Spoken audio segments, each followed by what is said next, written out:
Kurt Donald Cobain, February 20th, 1967, circa April 5th, 1994, was an American musician.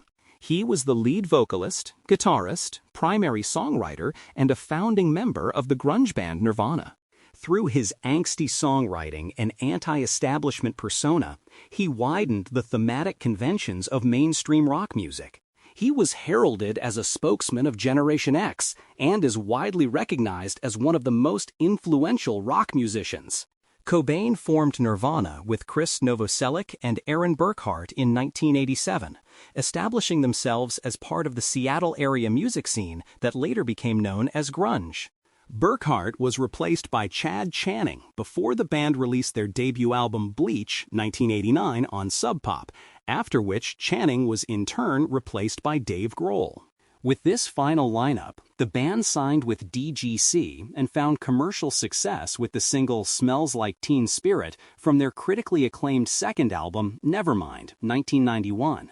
Cobain wrote many other hit Nirvana songs such as Come As You Are, Lithium, In Bloom, Heart-Shaped Box, All Apologies, About a Girl, Aneurysm, You Know You're Right, and Something in the Way. Although he was hailed as the voice of his generation following Nirvana's sudden success, he was uncomfortable with this role. During his final years, Cobain struggled with a heroin addiction, stomach pain, and chronic depression. He also struggled with the personal and professional pressures of fame, and was often in the spotlight for his tumultuous marriage to fellow musician Courtney Love, with whom he had a daughter named Frances. On March 4, 1994, he overdosed on a combination of champagne and Rohypnol, subsequently undergoing an intervention and detox program. On April 8, 1994, he was found dead in the greenhouse of his Seattle home at the age of 27, with police concluding that he had died around 3 days earlier from a self-inflicted shotgun wound to the head. Cobain was posthumously inducted into the Rock and Roll Hall of Fame alongside Nirvana bandmates Novoselic and Grohl in their first year of eligibility in 2014. Rolling Stone included him on its lists of the 100 greatest songwriters of all time, 100 greatest guitarists, and 100 greatest singers of all time. He was ranked 7th by MTV in the 22 Greatest Voices in Music and was placed 20th by Hit Parader on their 2006 list of the 100 Greatest Metal Singers of all time. Early life. Grays Harbor Hospital in Aberdeen, Washington, where Cobain was born. Cobain's childhood home in 2020. Kurt Donald Cobain was born on February 20th, 1967, at Grays Harbor Hospital in Aberdeen, Washington, the son of waitress Wendy Elizabeth, née Fradenberg, 1947 to 2021, and car mechanic Donald Leland Cobain, born 1946. His parents married in Coeur d'Alene, Idaho, on July 31st, 1965. Cobain had Dutch, English, French, German, Irish, and Scottish ancestry. The Cobain surname comes from his Irish ancestors Samuel and Letitia, who emigrated in 1875 from Carrickmore, a village near Omagh in County Tyrone, Ulster. Researchers found that they were shoemakers whose surname was originally Cobain, and that they were Ulster Scots people who came from the Initiative area of Carrickmore. They first settled in Cornwall, Ontario, Canada, before later moving to Washington. Cobain mistakenly believed that his Irish ancestors came from County Cork. His younger sister, Kimberly, was born on April 24, 1970. Cobain's family had a musical background. His maternal uncle, Chuck Fradenberg, played in a band called the Beachcombers. His aunt, Mari Earle, played guitar and performed in bands throughout Grays Harbor County. And his great-uncle, Delbert, had a career as an Irish tenor, making an appearance in the 1930 film King of Jazz. Cobain was described as a happy and excitable child, who also exhibited sensitivity and care. His talent as an artist was evident from an early age, as he would draw his favorite characters from films and cartoons, such as the creature from the Black Lagoon and Donald Duck, in his bedroom. He was encouraged by his grandmother, Iris Cobain, a professional artist. Cobain developed an interest in music at a young age. According to his Aunt Mari, he began singing at the age of 2. At age 4, he started playing the piano and singing, writing a song about a trip to a park. He listened to artists including Electric Light Orchestra, ELO, and from a young age would sing songs including Arlo Guthrie's Motorcycle Song, the Beatles' Hey Jude, Terry Jacks's Seasons in the Sun, and the theme song to the Monkees television show. When Cobain was 9 years old, his parents divorced. He later said the divorce had a profound effect on his life, and his mother noted that his personality changed dramatically. Cobain became defiant and withdrawn. In a 1993 interview, he said he felt ashamed of his parents as a child and had desperately wanted to have a typical family. I wanted that security, so I resented my parents for quite a few years because of that. His parents found new partners after the divorce. Although his father had promised not to remarry, he married Jenny Westaby, to Cobain's dismay. Cobain, his father, Westaby, and her 2 children, Mindy and James, moved into a new household. Cobain liked Westaby at first, as she gave him the maternal attention he desired. In January 1979, Westaby gave birth to a boy, Chad Cobain. This new family, which Cobain insisted was not his real one, was in stark contrast to the attention Cobain was used to receiving as an only boy, and he became resentful of his stepmother. Cobain's mother dated a man who was abusive. Cobain witnessed the domestic violence inflicted upon her, with one incident resulting in her being hospitalized with a broken arm. His mother refused to press charges, remaining committed to the relationship. Cobain behaved insolently toward adults during this period and began bullying another boy at school. His father and Westaby took him to a therapist who concluded that he would benefit from a single-family environment. Both sides of the family unsuccessfully attempted to reunite his parents. On June 28, 1979, Cobain's mother granted full custody to his father. Cobain's teenage rebellion quickly became overwhelming for his father, who placed him in the care of family and friends. While living with the born-again Christian family of his friend Jesse Reed, Cobain became a devout Christian and attended church services regularly. He later renounced Christianity, engaging in what were described as anti-God rants. Cobain claimed that Lithium was about his experience while living with the Reed family. He also stated in a 1992 interview that it was a fictionalized account of a man who turned to religion as a last resort to keep himself alive after the death of his girlfriend, to keep him from suicide. However, spirituality remained an important part of Cobain's personal life and beliefs. Although uninterested in sports, Cobain was enrolled in a junior high school wrestling team at the insistence of his father. He was a skilled wrestler, but despised the experience. Because of the ridicule he endured from his teammates and coach, he allowed himself to be pinned in an attempt to sadden his father. Later, his father enlisted him in a Little League baseball team, where Cobain would intentionally strike out to avoid playing. Cobain befriended a gay student at school and was bullied by peers who concluded that he was gay. In an interview, he said that he liked being associated with a gay identity because he did not like people, and when they thought he was gay, they left him alone. He said, "I started being really proud of the fact that I was gay, even though I wasn't." Cobain backed away in an occasion where this friend tried to kiss him, explaining to his friend that he was not gay, though they remained friends. According to Cobain, he used to spray paint "God is gay" on pickup trucks in the Aberdeen area.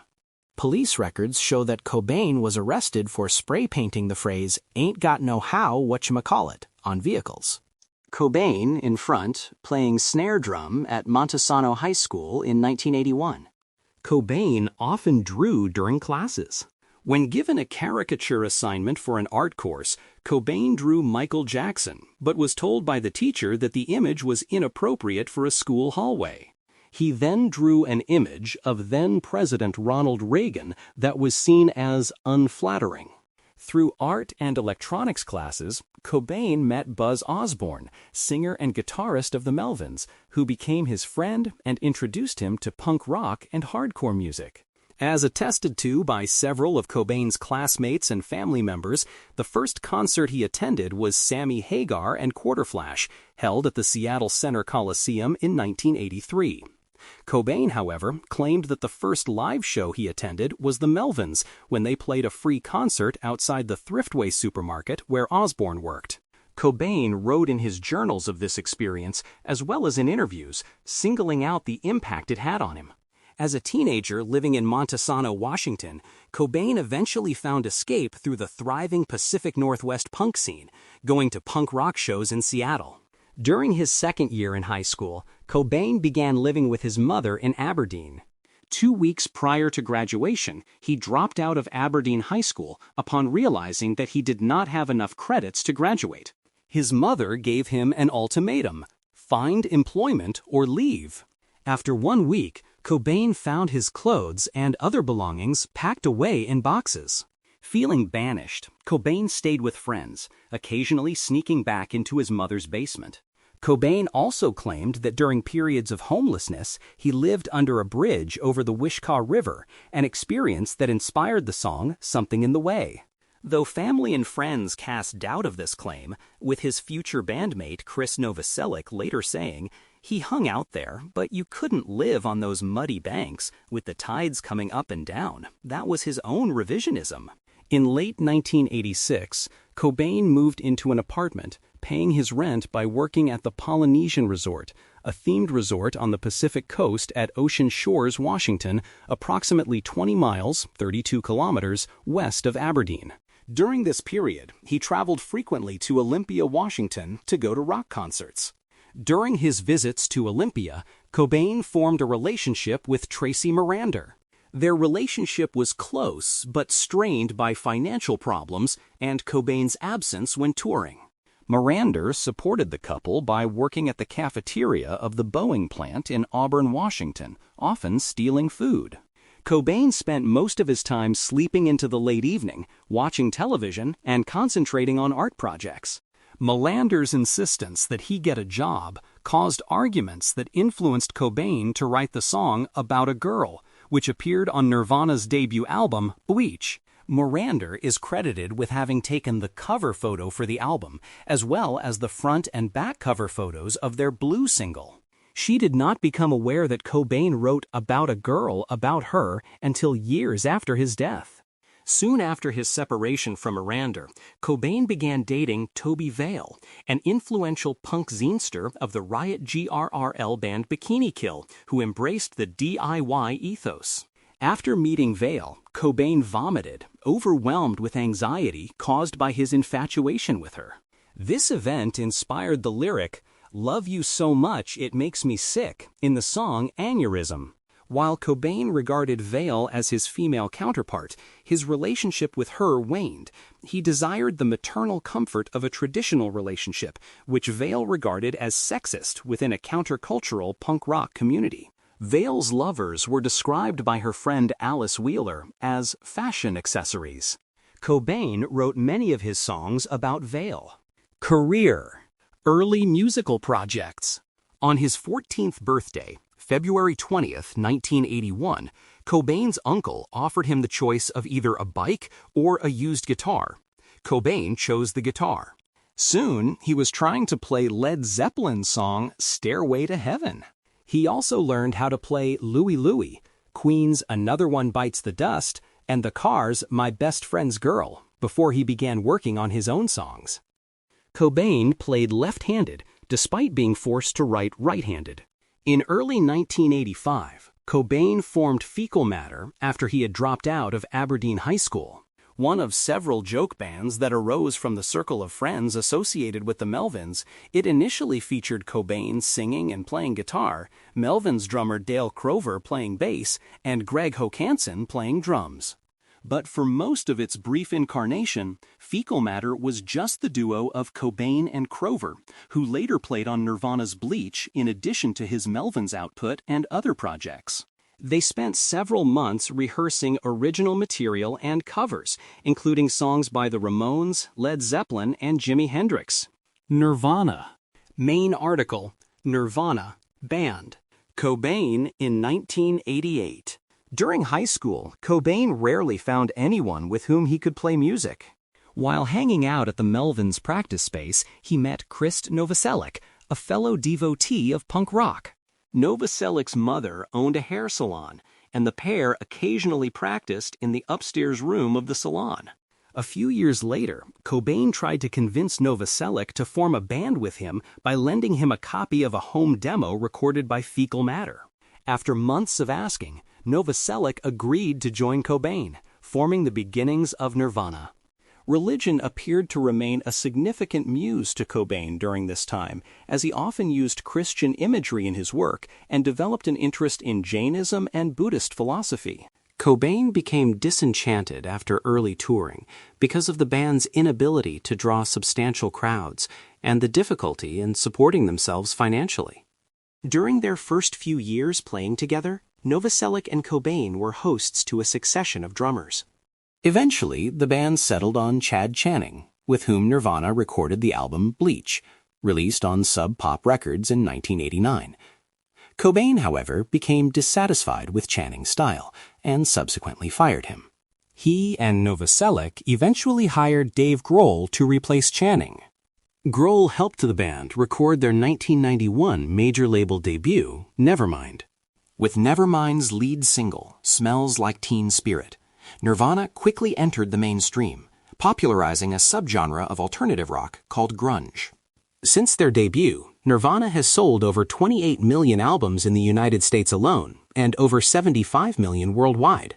The success of Nevermind provided numerous Seattle bands such as Alice in Chains, Pearl Jam, and Soundgarden access to wider audiences. As a result, alternative rock became a dominant genre on radio and music television in the U.S. during the first half of the 1990s. Nirvana was considered the flagship band of Generation X, and Cobain found himself reluctantly anointed by the media as the generation's spokesman. He resented this characterization since he believed his artistic message had been misinterpreted by the public. When you're in the public eye, you have no choice but to be raped over and over again. They'll take every ounce of blood out of you until you're exhausted. I'm looking forward to the future. It will only be another year, and then everyone will forget about it. Kurt Cobain on the overwhelming media attention after Nevermind, 1992. Cobain struggled to reconcile the massive success of Nirvana with his underground roots and vision. He also felt persecuted by the media, comparing himself to Francis Farmer, whom he named a song after. He began to harbor resentment against people who claimed to be fans of the band, yet refused to acknowledge, or misinterpreted, the band's social and political views. A vocal opponent of sexism, racism, sexual assault, and homophobia, he was publicly proud that Nirvana had played at a gay rights benefit concert that was held to oppose Oregon's 1992 ballot measure 9, which would have directed Oregon schools to teach that homosexuality was abnormal, wrong, unnatural, and perverse. Cobain was a vocal supporter of the pro-choice movement, and Nirvana was involved in L7's Rock for Choice campaign. He received death threats from a small number of anti-abortion activists for participating in the pro-choice campaign, with one activist threatening to shoot Cobain as soon as he stepped on a stage. Other collaborations. In 1989, members of Nirvana and fellow American alternative rock band Screaming Trees formed a side project known as The Jury. The band featured Cobain on vocals and guitar, Mark Lanegan on vocals, Krist Novoselic on bass, and Mark Pickerel on drums. Over 2 days of recording sessions, on August 20 and 28, 1989, the band recorded 4 songs also performed by Leadbelly: Where Did You Sleep Last Night, an instrumental version of Grey Goose, Ain't It a Shame, and They Hung Him on a Cross, the latter of which featured Cobain performing solo. Cobain was inspired to record the songs after receiving a copy of Leadbelly's Last Sessions from friend Slim Moon.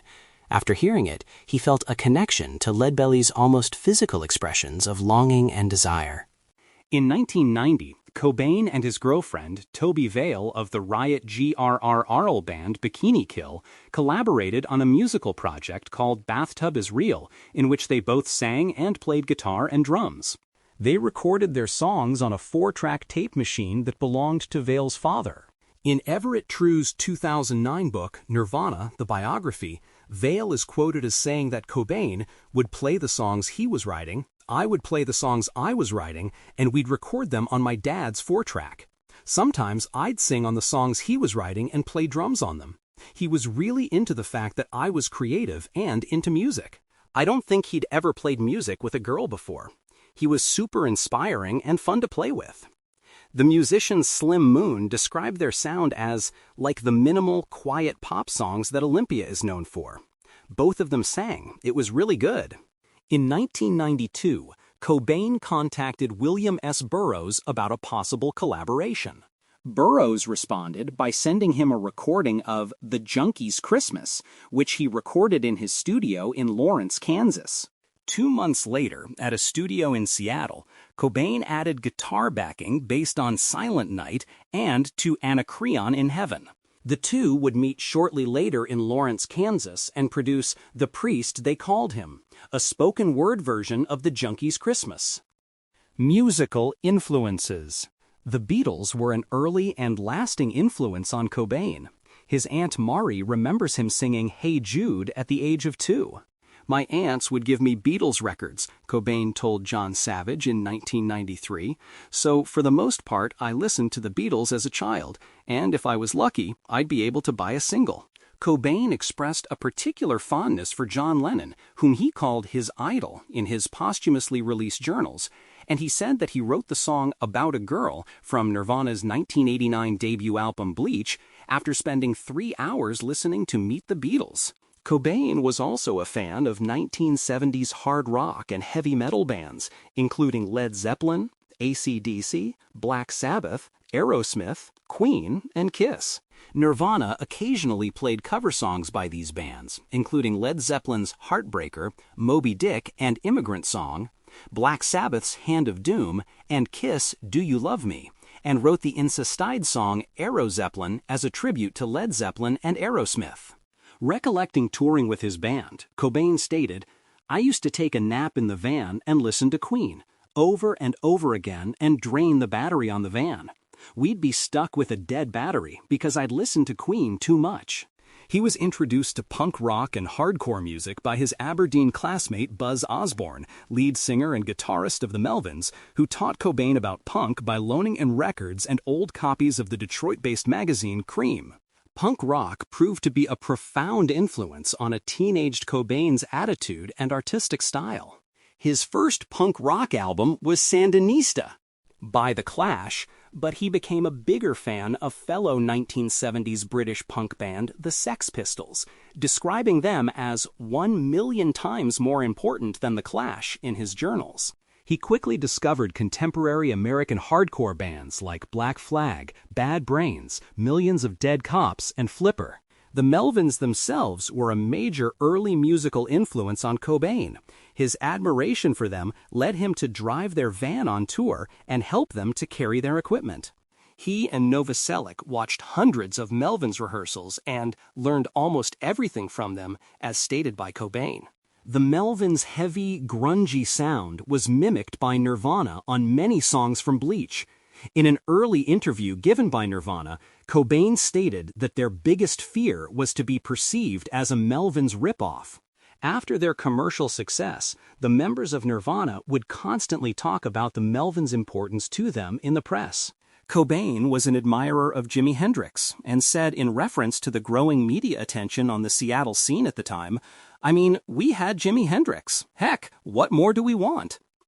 In a 1993 interview, Cobain called Hendrix a great musician and a great composer, and noted that, "I have great respect for him." Cobain was also a fan of proto-punk acts like the Stooges, whose 1973 album Raw Power he listed as his favorite of all time in his journals. The 1980s American alternative rock band Pixies were instrumental in helping an adult Cobain develop his own songwriting style.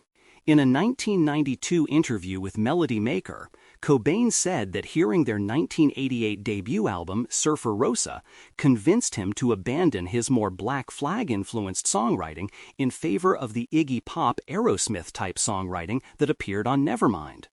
In a 1993 interview with Rolling Stone, he said that Smells Like Teen Spirit was his attempt at trying to rip off the Pixies. I have to admit it. When I heard the Pixies for the first time, I connected with that band so heavily that I should have been in that band, or at least a Pixies cover band. We used their sense of dynamics, being soft and quiet, and then loud and hard. Cobain's appreciation of early alternative rock bands also extended to Sonic Youth and REM, both of which the members of Nirvana befriended and looked up to for advice. It was under recommendation from Sonic Youth's Kim Gordon that Nirvana signed to DGC in 1990, and both bands did a 2-week tour of Europe in the summer of 1991, as documented in the 1992 documentary 1991, The Year Punk Broke. In 1993, Cobain said of REM, "If I could write just a couple of songs as good as what they've written, I don't know how that band does what they do. God, they're the greatest. They've dealt with their success like saints, and they keep delivering great music." After attaining mainstream success, Cobain became a devoted champion of lesser-known indie bands, covering songs by the Vaselines, Meat Puppets, Wipers, and Fang on stage and/or in the studio, wearing Daniel Johnston t-shirts during photo shoots, having the K Records logo tattooed on his forearm, and enlisting bands like Butthole Surfers, Shonen Knight, Chokebore, and Half Japanese along for the In Utero tour in late 1993 and early 1994. Cobain even invited his favorite musicians to perform with him.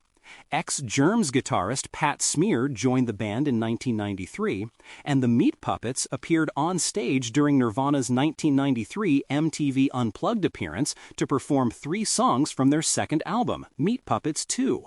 Nirvana's Unplugged set includes renditions of The Man Who Sold the World by David Bowie and the American folk song Where Did You Sleep Last Night, as adapted by Leadbelly.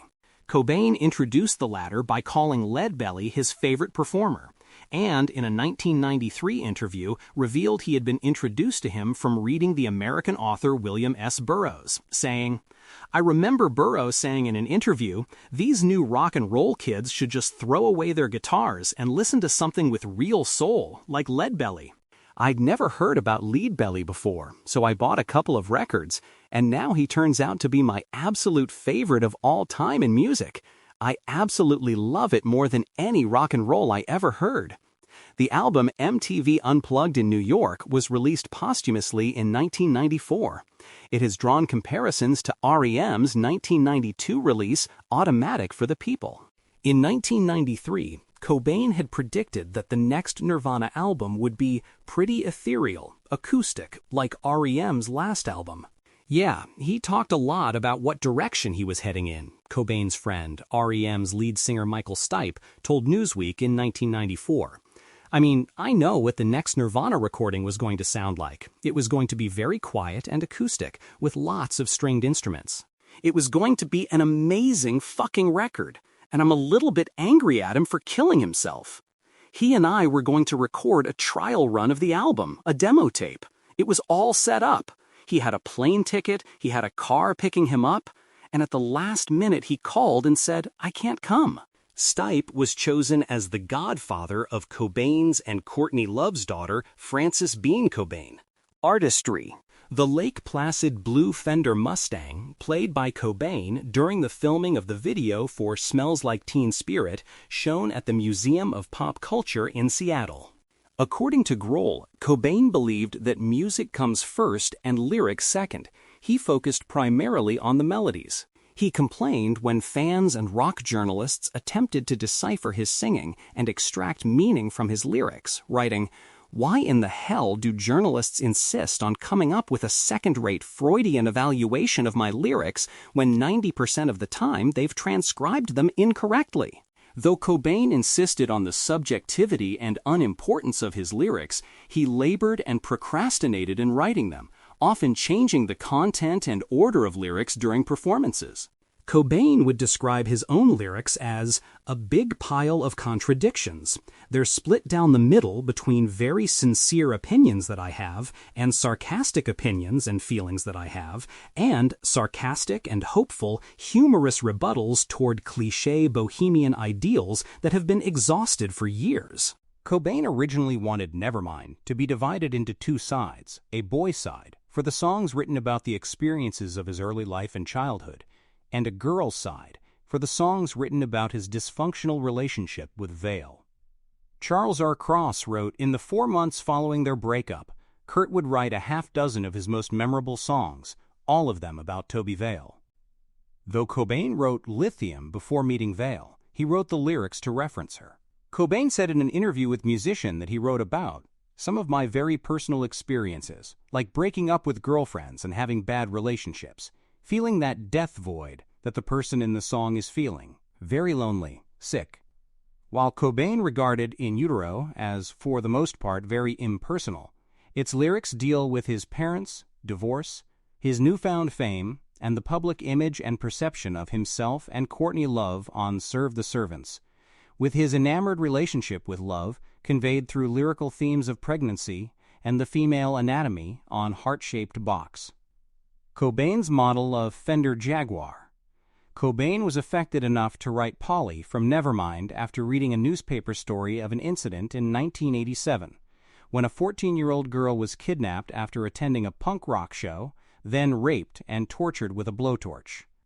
She escaped after gaining the trust of her captor Gerald Friend through flirting with him. After seeing Nirvana perform, Bob Dylan cited Polly as the best of Nirvana's songs, and said of Cobain, "The kid has heart." Patrick Susskind's novel, Perfume, the story of a murderer, inspired Cobain to write the song Scentless Apprentice from In Utero. The book is a historical horror novel about a perfumer's apprentice born with no body odor of his own but with a highly developed sense of smell, and who attempts to create the ultimate perfume by killing virginal women and taking their scent. Cobain immersed himself in artistic projects throughout his life, as much so as he did in songwriting. The sentiments of his artwork followed the same subjects of his lyrics, often expressed through a dark and macabre sense of humor. Noted were his fascination with physiology, his own rare medical conditions, and the human anatomy. According to Novoselic, Kurt said that he never liked literal things. He liked cryptic things. He would cut out pictures of meat from grocery store flyers, then paste these orchids on them. And all this stuff on In Utero about the body, there was something about anatomy. He really liked that. You look at his art, there are these people, and they're all weird, like mutants, and dolls, creepy dolls. Cobain contributed backing guitar for a spoken word recording of beat poet William S. Burroughs entitled The Priest, they called him. Cobain regarded Burroughs as a hero. During Nirvana's European tour, Cobain kept a copy of Burroughs' Naked Lunch, purchased from a London bookstall. Cobain met with Burroughs at his home in Lawrence, Kansas in October 1993. Burroughs expressed no surprise at Cobain's death. It wasn't an act of will for Kurt to kill himself. As far as I was concerned, he was dead already. Equipment. In a Guitar World retrospective, Cobain's guitar tone was deemed one of the most iconic in the history of the electric guitar, while noting that rather than relying on expensive or vintage items, Cobain used an eccentric cache of budget models, low-end imports, and pawnshop prizes. Cobain stated in a 1992 interview, "Junk is always best," but denied this was a punk statement, and claimed it was a necessity, as he had trouble finding high-quality left-handed guitars. Cobain's first guitar was a used electric guitar from Sears that he received on his 14th birthday. He took guitar lessons long enough to learn AC/DC's Back in Black and began playing with local kids. Cobain found the guitar smashed after leaving it in a locker, but he was able to purchase new equipment, including a PV amp, by recovering and selling his stepfather's gun collection, which his mother had dumped in a river after discovering his infidelity. Upon forming what would be Nirvana, Cobain was playing a Fender Champ amplifier and a right-handed Univox High Flyer guitar he flipped over and strung for left-handed playing. For the recording of Bleach, Cobain needed to borrow a Fender twin reverb due to his main amplifier, a solid-state Randall, being repaired at the time. But as the twin reverb speakers were blown, he was forced to pair it with an external cabinet featuring two 12-inch speakers. He used a Boss DS1 for distortion while playing high-flyer guitars, which cost him $100 each. Nirvana embarked on their first American tour in 1989, at the start of which Cobain played an Epiphone ET-270. However, he destroyed the guitar on stage during a show, a subsequent habit that forced label Sub Pop to have to call local pawn shops looking for replacement guitars. Cobain's first acoustic guitar, a Stella 12-string, cost him $31.21. Cobain strung it with 6 or sometimes 5 strings, and while the guitar's tuners had to be held together with duct tape, it sounded good enough that the guitar was later used to record the Nevermind tracks Polly and Something in the Way. Despite receiving a $287,000 advance upon signing with Geffen Records, Cobain retained a preference for inexpensive gear. He became a fan of Japanese-made Fender guitars ahead of recording Nevermind, due to their slim necks and wide availability in left-handed orientation. These included several Stratocasters fitted with humbucker pickups in the bridge positions, as well as a 1965 Jaguar with DiMarzio pickups and a 1969 competition Mustang, the latter of which Cobain cited as his favorite, despite noting, "They're cheap and totally inefficient, and they sound like crap and are very small." For the album, Cobain used a rack mount system featuring a Mesa Boogie Studio preamp, a Crown power amp, and Marshall cabinets. He also used a Vox AC30 and a Fender Bassman. Producer Butch Vig preferred to avoid pedals, but allowed Cobain to use his Boss DS1, which Cobain considered a key part of his sound, as well as an Electro Harmonix Big Muff fuzz pedal and a small clone chorus, which can be heard on songs like Smells Like Teen Spirit, Come As You Are, and Aneurysm. Cobain used his 69 Mustang, 65 Jaguar, a custom Jaguar Mustang, and a high flyer for the In Utero recording sessions. To tour behind the album, Cobain placed an order for 10 Mustangs split between Fiesta Red and Sonic Blue. As the Fender custom shop was new, the guitars were to be shipped out 2 at a time over a period of months. By the time of his death, Cobain had received 6 of the guitars. The remaining 4, waiting to be shipped, were instead sold as regular stock at Japanese music stores, without informing buyers the guitars had been made for Cobain. Cobain's Martin D18E guitar used for the Unplugged performance. For Nirvana's Unplugged performance, Cobain played a right-handed 1959 Martin D18E acoustic guitar modified for left-handed playing. The guitar became the most expensive ever sold when it fetched over $6 million at auction in 2020. Cobain's 1969 competition Mustang, which he also played in the Smells Like Teen Spirit music video, sold at a 2022 auction to Jim Irsay, owner of the Indianapolis Colts, for $4.5 million, with an original estimate of $600,000. Personal life, relationships, and family. There are differing accounts of exactly when and how Cobain first met Courtney Love. In his 1993 authorized biography of Nirvana, Michael Azerrad cites a January 21, 1989 Dharma Bums gig in Portland, where Nirvana played as support, while the Charles R. Cross 2001 Cobain biography has Love and Cobain meeting at the same Satyricon nightclub venue in Portland, but a different Nirvana show, January 12, 1990, when both still led ardent underground rock bands. Love made advances soon after they met, but Cobain was evasive. Early in their interactions, Cobain broke off dates and ignored Love's advances because he was unsure if he wanted a relationship. Cobain noted, "I was determined to be a bachelor for a few months, but I knew that I liked Courtney so much right away that it was a really hard struggle to stay away from her for so many months." Everett True, who was an associate of both Cobain and Love, disputes those versions of events in his 2006 book, claiming that he himself introduced the couple on May 17, 1991. Cobain was already aware of Love through her role in the 1987 film Straight to Hell. According to True, the pair were formally introduced at an L7 and Butthole Surfers concert in Los Angeles in May 1991. In the weeks that followed, after learning from Grohl that Cobain shared mutual interests with her, Love began pursuing Cobain. In late 1991, the two were often together and bonded through drug use. On February 24, 1992, a few days after the conclusion of Nirvana's Pacific Rim tour, Cobain and Love were married on Waikiki Beach in Hawaii. Love wore a satin and lace dress once owned by Frances Farmer, and Cobain donned a Guatemalan purse and wore green pajamas because he had been too lazy to put on a tux. 8 people were in attendance at the ceremony, including Grohl, but not Novoselic. Love said she was warned by the Sonic Youth bassist Kim Gordon that marrying Cobain would destroy her life. Love responded, "Whatever, I love him and I want to be with him. It wasn't his fault, he wasn't trying to do that." The couple's daughter, Frances Bean Cobain, was born August 18, 1992. A sonogram was included in the artwork for Nirvana's single, Lithium.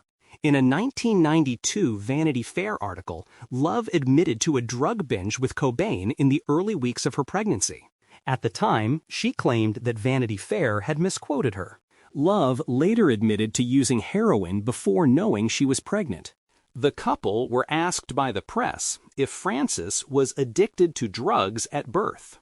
The Los Angeles County Department of Children's Services visited the Cobains days after Love gave birth and later took them to court, stating that their drug usage made them unfit parents.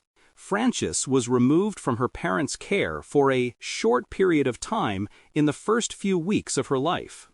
Sexuality. In October 1992, when asked, "Well, are you gay?" by Monk magazine, Cobain replied, "If I wasn't attracted to Courtney, I'd be a bisexual." In another interview, he described identifying with the gay community in The Advocate, stating, "I'm definitely gay in spirit, and I probably could be bisexual, and if I wouldn't have found Courtney, I probably would have carried on with a bisexual lifestyle, but also that he was more sexually attracted to women." He described himself as being feminine in childhood, and often wore dresses and other stereotypically feminine clothing. Some of his song lyrics, as well as phrases he would use to vandalize vehicles and a bank, included "God is gay," "Jesus is gay," "Homosexual sex rules," and "Everyone is gay." One of his personal journals states, "I am not gay, although I wish I were, just to piss off homophobes." Cobain advocated for LGBTQ+ rights, including traveling to Oregon to perform at a benefit opposing the 1992 Oregon Ballot Measure 9, and supported local bands with LGBTQ+ members. He reported having felt different from the age of 7, and was a frequent target of homophobic bullying in his school due to his having a gay friend. Cobain was interviewed by 2 gay magazines, Out and The Advocate. The 1993 interview with The Advocate being described as the only interview the band's lead singer says he plans to do for Incesticide, an album whose liner notes included a statement decrying homophobia, racism, and misogyny. "If any of you in any way hate homosexuals, people of different color, or women, please do this one favor for us. Leave us the fuck alone. Don't come to our shows, and don't buy our records." Health and addiction. At school, Cobain was diagnosed with attention deficit disorder and was prescribed Ritalin. However, his mother felt the medication did not help and instead changed his diet in line with the Feinfold diet, which was popular at the time, which she says was more successful. Throughout most of his life, Cobain had chronic bronchitis and intense physical pain due to an undiagnosed chronic stomach condition. In an interview with John Savage in 1993, he said, "Every time I've had an endoscope, they find a red irritation in my stomach, but it's psychosomatic. It's all from anger and screaming." He then goes on to mention that he had minor scoliosis in junior high. According to The Telegraph, Cobain had depression. In 1993, he told Michael Azerrad that he had narcolepsy and manic depression.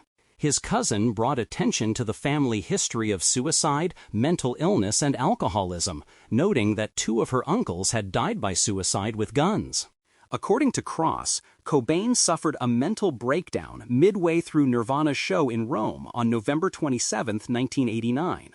After smashing his guitar, he climbed a 30-foot speaker stack and shouted, "I'm going to kill myself." Eventually, he climbed down and took the following day off, sightseeing with Sub Pop manager Bruce Pavitt. Cobain completed the remaining 5 European tour dates and returned to the USA. He first drank alcohol in 7th grade, see 12 years, and he often drank to excess throughout his life. His first drug experience was with cannabis in 1980, at age 13. He regularly used the drug during adulthood. Cobain also had a period of consuming notable amounts of LSD, as observed by Miranda, and had been involved in solvent abuse as a teenager. Novoselic said he was really into getting fucked up, drugs, acid, any kind of drug.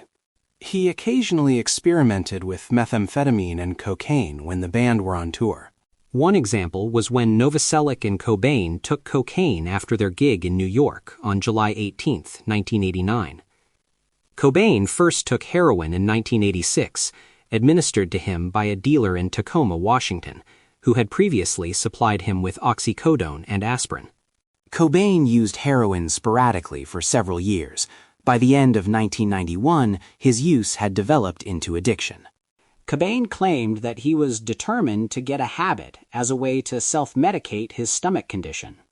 "It started with 3 days in a row of doing heroin, and I don't have a stomach pain. That was such a relief," he said. However, his longtime friend Buzz Osborne disputes this, saying that his stomach pain was more likely caused by his heroin use. He made it up for sympathy, and so he could use it as an excuse to stay loaded. Of course he was vomiting. That's what people on heroin do. They vomit. It's called vomiting with a smile on your face. Cobain told Novoselic in 1990 that he had used heroin, and he spoke to Grohl about it in January 1991. Cobain's heroin use began to affect Nirvana's Nevermind tour. During a 1992 photo shoot with Michael Levine, before their first Saturday Night Live performance on January 11th, he fell asleep several times, having used heroin beforehand. Cobain told biographer Michael Azerrad, "They're not going to be able to tell me to stop, so I really didn't care. Obviously to them, it was like practicing witchcraft or something. They didn't know anything about it, so they thought that any second I was going to die." The morning after the band's performance on Saturday Night Live in 1992, Cobain experienced his first near-death overdose after injecting heroin. Love resuscitated him. On May 2, 1993, Cobain overdosed at his home in Seattle, and Love called the paramedics. He was taken to Harbor View Medical Center, but was discharged the same day. Prior to a performance at the New Music Seminar in New York City on July 23, 1993, Cobain suffered another overdose. Rather than calling for an ambulance, Love injected Cobain with naloxone to resuscitate him. Cobain proceeded to perform with Nirvana, giving the public no indication that anything had happened. By March 1994, Love had seen Kurt close to death from heroin overdoses on more than a dozen occasions, according to Cross. Death. Main article: Suicide of Kurt Cobain. Cobain's suicide note. The final phrase before the valediction, "It's better to burn out than to fade away," is a quote from the lyrics of Neil Young's song My, Hey, Hey, Out of the Blue.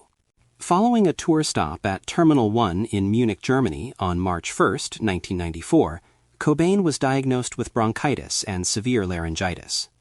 He flew to Rome the next day for medical treatment and was joined there by his wife, Courtney Love, on March 3rd. The next morning, Love awoke to find that Cobain had overdosed on a combination of champagne and Rohypnol at the Westin Excelsior. Cobain was rushed to the hospital and was unconscious for the rest of the day. Dave Grohl mentioned in his memoir that he received a phone call at this time saying Cobain had died. However, a few minutes later he was called again and told that the singer was hospitalized but stable. Love later said that the incident was Cobain's first suicide attempt. After 5 days, Cobain was released and returned to Seattle. On March 18, 1994, Love phoned the Seattle police, informing them that Cobain was suicidal and had locked himself in a room with a gun. Police arrived and confiscated several guns and a bottle of pills from Cobain, who insisted that he was not suicidal but had locked himself in the room. Love arranged an intervention regarding Cobain's drug use on March 25, 1994. The 10 people involved included musician friends, record company executives, and one of Cobain's closest friends, Dylan Carlson. Cobain reacted with anger, insulting and heaping scorn on the participants, and locked himself in the upstairs bedroom. However, by the end of the day, Cobain agreed to undergo a detox program, and he entered a residential facility in Los Angeles for a few days on March 30, 1994. The same day he left for Los Angeles, Cobain asked his friend Dylan Carlson to buy a shotgun for him, saying it was for self-protection. This weapon is the one Cobain used in his suicide.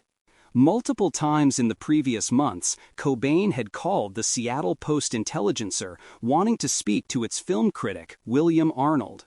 Arnold was the author of Shadowland, a 1978 book on the psychiatric commitment of Frances Farmer, which Cobain had read in high school and was the source of his identification with the actress. Gillian Garr maintains that one of Cobain's last songs, Frances Farmer Will Have Her Revenge on Seattle, is essentially a musical adaptation of Shadowland. Only vaguely aware of who Cobain was, and put off by the rambling messages he left, Arnold did not return his calls. Sometime in late March, Cobain tried once again to connect with the author, unsuccessfully. What he wanted to talk about, and why he felt such urgency about it, remains a mystery.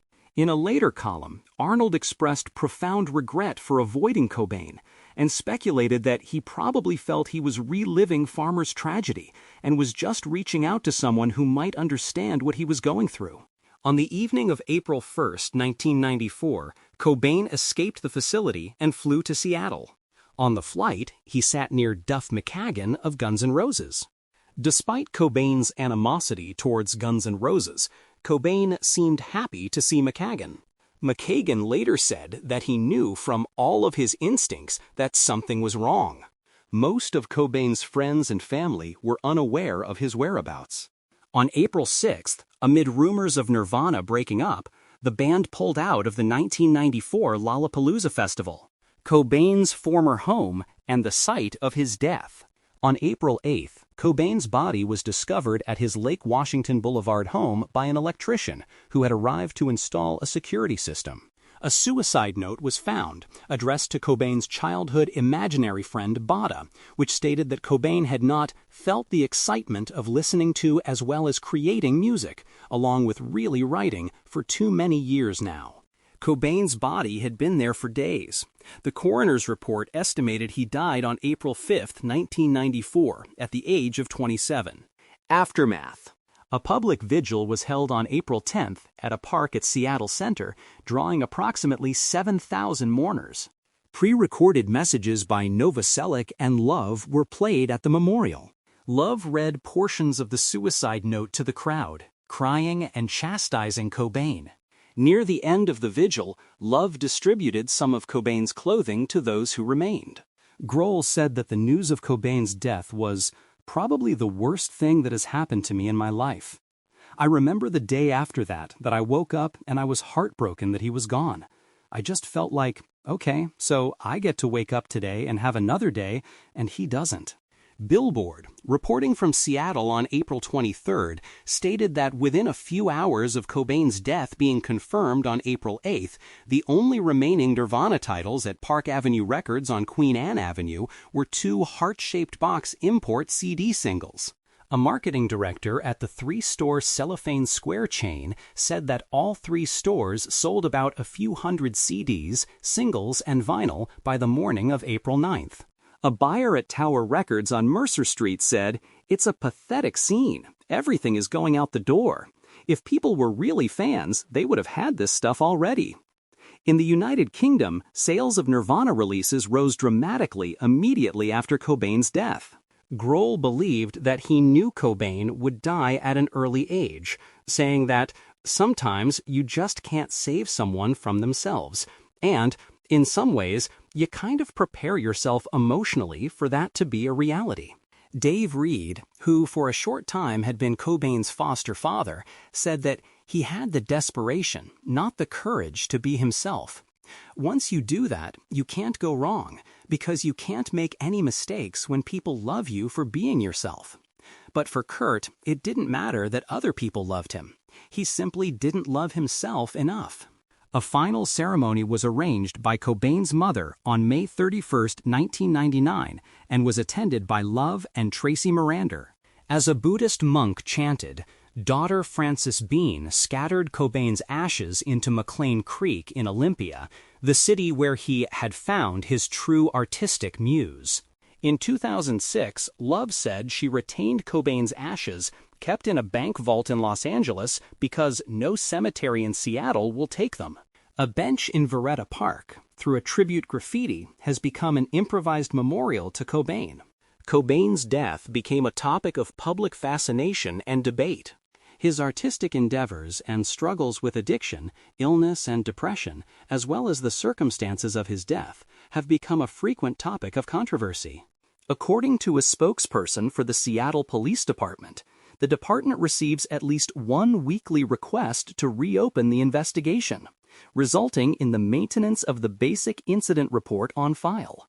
In March 2014, the Seattle police developed 4 rolls of film that had been left in an evidence vault. No reason was provided for why the rolls were not developed earlier.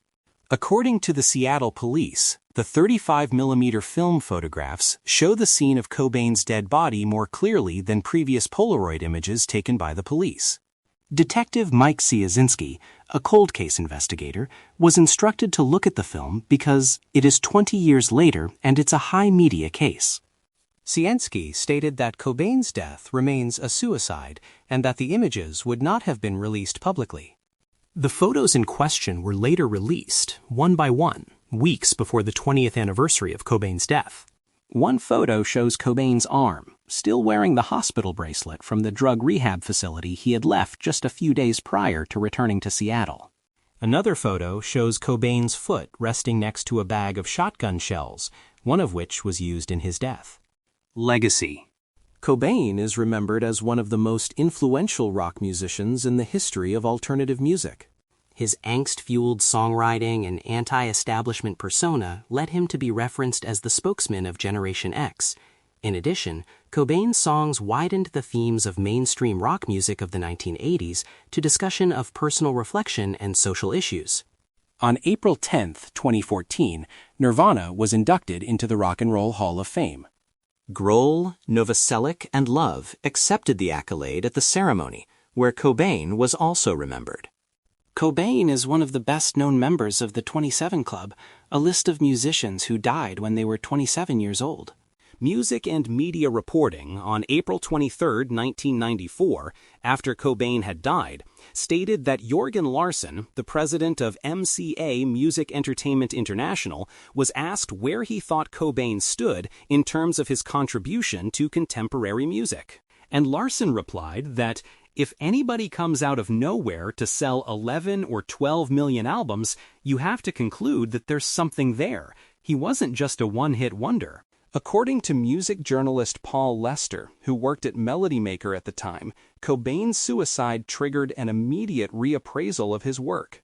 He wrote, "The general impression offered by In Utero was that Cobain was some kind of whiny, self-absorbed grunge misery guts who could make routinely powerful music but was hardly a suffering godhead." You could almost hear a collective sigh of relief after April 5, 1994, that Cobain could no longer further sully his reputation, that the myth-making machinery could finally be cranked into action. Billy Corgan of the Smashing Pumpkins referred to Cobain as the Michael Jordan of our generation. Lars Ulrich of Metallica reflected on Cobain's influence, stating that with Kurt Cobain, you felt you were connecting to the real person, not to a perception of who he was. You were not connecting to an image or a manufactured cutout. You felt that between you and him there was nothing. It was heart to heart. There are very few people who have that ability. In 1996, the Church of Kurt Cobain was established in Portland, Oregon, but it was later claimed by some media outlets to have been a media hoax. Reflecting on Cobain's death over 10 years later, MSNBC's Eric Olson wrote, "In the intervening decade, Cobain, a small, frail but handsome man in life, has become an abstract Generation X icon, viewed by many as the last real rock star, a messiah and martyr whose every utterance has been plundered and parsed." In 2003, David Frick of Rolling Stone ranked Cobain the 12th greatest guitarist of all time.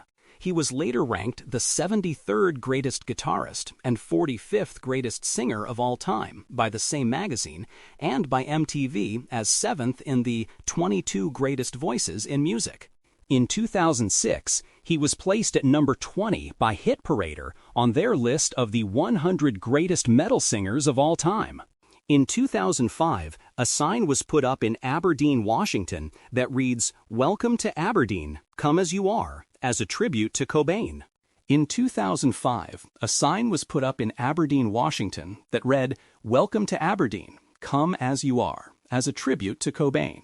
The sign was paid for and created by the Kurt Cobain Memorial Committee, a nonprofit organization created in May 2004 to honor Cobain. The committee planned to create a Kurt Cobain Memorial Park and a youth center in Aberdeen. Because Cobain was cremated and his remains scattered into the Wishkah River in Washington, many Nirvana fans visit Veretta Park, near Cobain's former Lake Washington home, to pay tribute. On the anniversary of his death, fans gather in the park to celebrate his life and memory. Controversy erupted in July 2009 when a monument to Cobain in Aberdeen along the Wishkah River included the quote, "Drugs are bad for you, they will fuck you up."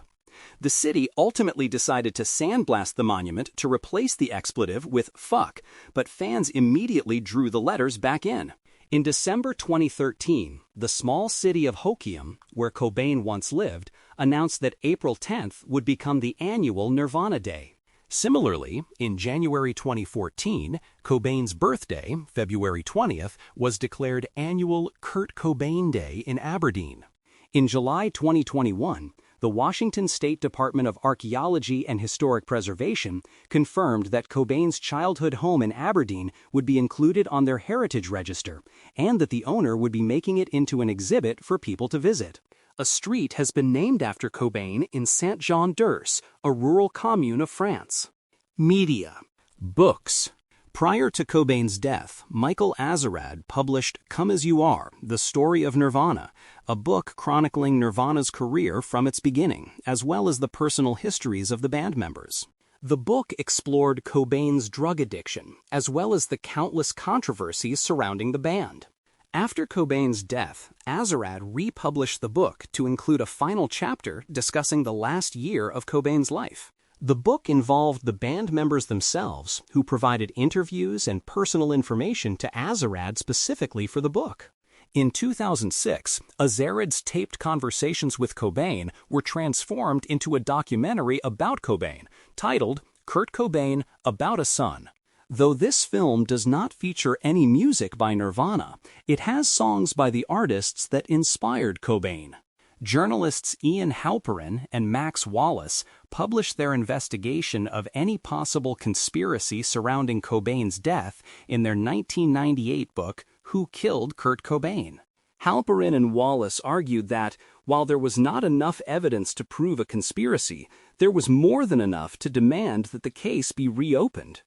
The book included the journalists' discussions with Tom Grant, who had taped nearly every conversation that he had undertaken while he was in Love's employ. Over the next several years, Halperin and Wallace collaborated with Grant to write a second book, 2004's Love and Death, The Murder of Kurt Cobain. In 2001, writer Charles R. Cross published a biography of Cobain titled Heavier Than Heaven. For the book, Cross conducted over 400 interviews and was given access by Courtney Love to Cobain's journals, lyrics, and diaries. Cross's biography was met with criticism, including allegations of Cross accepting second-hand and incorrect information as fact. Friend Everett True, who derided the book as being inaccurate, omissive, and highly biased, said Heavier Than Heaven was the Courtney-sanctioned version of history, or, alternatively, Cross's "Oh, I think I need to find the new Bruce Springsteen now" Kurt Cobain book. However, beyond the criticism, the book contained details about Cobain and Nirvana's career that would have otherwise been unknown. In 2008, Cross published Cobain Unseen, a compilation of annotated photographs and creations and writings by Cobain throughout his life and career. In 2002, a sampling of Cobain's writings was published as journals. The book fills 280 pages with a simple black cover. The pages are arranged somewhat chronologically, although Cobain generally did not date them. The journal pages are reproduced in color, and there is a section added at the back with explanations and transcripts of some of the less legible pages. The writings begin in the late 1980s and were continued until his death. A paperback version of the book, released in 2003, included a handful of writings that were not offered in the initial release. In the journals, Cobain talked about the ups and downs of life on the road, made lists of what music he was enjoying, and often scribbled down lyric ideas for future reference. Upon its release, reviewers and fans were conflicted about the collection. Many were elated to be able to learn more about Cobain and read his inner thoughts in his own words, but were disturbed by what was viewed as an invasion of his privacy. In 2019, on the 25th anniversary of Cobain's death, former Nirvana manager Danny Goldberg published Serving the Servant, Remembering Kurt Cobain. In promotion of the book, Goldberg stated, "I think that in terms of icons, Kurt was kind of the last icon of the rock era, and then the hip-hop era started. Then, obviously, in our kids' generation, hip-hop has been a dominant voice for adolescents. It's not the only one. There were still rock artists, but not only was he iconic in terms of depth in which he touched people, that music was pop.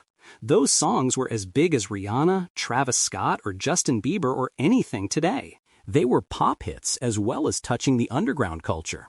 That fusion of pop and underground, I don't think rock has produced someone else who could do that since Kurt. I think he's arguably the last of that era. You could almost have bookends of an era that started with the Beatles and ended with Kurt. I mean, yeah, there was rock and roll before the Beatles, but the Beatles broadened it, and I think you can make that argument." Film and television. In the 1998 documentary, Kurt and Courtney, filmmaker Nick Broomfield investigated Tom Grant's claim that Cobain was actually murdered. He took a film crew to visit a number of people associated with Cobain and Love, Love's father, Cobain's aunt, and one of the couple's former nannies. Broomfield also spoke to Mentor's bandleader Eldon El Duce Hoke, who claimed Love offered him $50,000 to kill Cobain. Although Hoke claimed he knew who killed Cobain, he failed to mention a name and offered no evidence to support his assertion. Broomfield inadvertently captured Hoke's last interview as he died days later, reportedly hit by a train. However, Broomfield felt he had not uncovered enough evidence to conclude the existence of a conspiracy. In a 1998 interview, Broomfield summed it up by saying, "I think that he committed suicide. I don't think there's a smoking gun. And I think there's only one way you can explain a lot of things around his death. Not that he was murdered, but that there was just a lack of caring for him. I just think that Courtney had moved on, and he was expendable." Broomfield's documentary was noted by the New York Times to be a rambling, largely speculative and circumstantial work, relying on flimsy evidence, as was his later documentary, Biggie and Tupac. The documentary Teen Spirit, the tribute to Kurt Cobain, was released as a home video in 1996 and on DVD in 2001. The Vigil is a 1998 comedy film about a group of young people who travel from Lethbridge, Alberta, Canada to Seattle in the United States to attend the memorial vigil for Cobain in 1994. It stars Donnie Lucas and Trevor White. Gus Van Sant loosely based his 2005 movie Last Days on the events in the final days of Cobain's life, starring Michael Pitt as the main character Blake, who was based on Cobain. In 2006, the John Brewer-directed documentary All Apologies, Kurt Cobain 10 Years On, and the BBC documentary, The Last 48 Hours of Kurt Cobain, were released. In January 2007, Love began to shop the biography, Heavier Than Heaven, to various movie studios in Hollywood to turn the book into an A-list feature film about Cobain and Nirvana. A Brett Morgan film entitled Kurt Cobain, Montage of Heck, premiered at the Sundance Film Festival in January 2015, followed by small-screen and cinema releases. Morgan said that documentary will be this generation's The Wall. Soaked in Bleach is a 2015 American docudrama directed by Benjamin Statler. The film details the events leading up to the death of Kurt Cobain, as seen through the perspective of Tom Grant, the private detective who was hired by Courtney Love to find Cobain, her husband, shortly before his death in 1994. It also explores the premise that Cobain's death was not a suicide. The film stars Tyler Bryan as Cobain and Daniel Roebuck as Grant, with Sarah Scott portraying Courtney Love and August Emerson as Dylan Carlson. Love's legal team issued a cease and desist letter against theaters showing the documentary. Regarding the depiction of Nirvana, and in particular Kurt Cobain, the indie rock author Andrew Earls wrote, "Never has a rock band's past been so retroactively distorted into an irreversible fiction by incessant mythologizing, conjecture, wild speculation, and romanticizing rhetoric." The Cobain biographical narrative, specifically in regard to the culturally irresponsible mishandling of subjects such as drug abuse, depression, and suicide, is now impenetrable with inaccurate and overcooked connectivity between that which is completely unrelated, too chronologically disparate, or just plain untrue. Andrew Earls. Matt Reeves' film The Batman depicts a version of Bruce Wayne performed by Robert Pattinson that was loosely inspired by Cobain. Reeves stated, "When I write, I listen to music, and as I was writing the first act, I put on Nirvana's Something in the Way.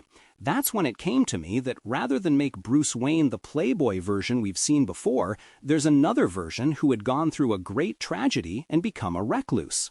So I started making this connection to Gus Van Sant's Last Days and the idea of this fictionalized version of Kurt Cobain being in this kind of decaying manner. Something in the Way was used in trailers to promote The Batman prior to its release and is featured twice in the film."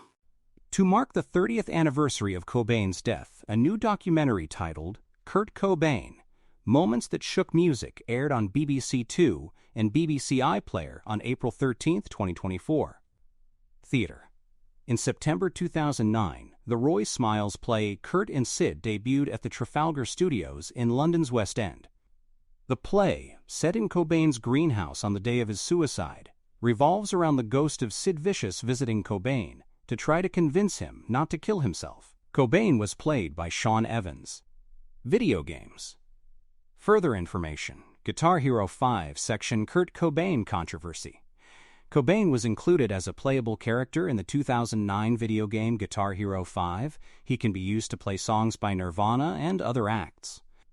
Novoselic and Grohl released a statement condemning the inclusion and urging the developer, Activision, to alter it, saying they had no control over the use of Cobain's likeness. Love denied that she had given permission, saying it was, quote, the result of a cabal of a few assholes, greed, and threatened to sue.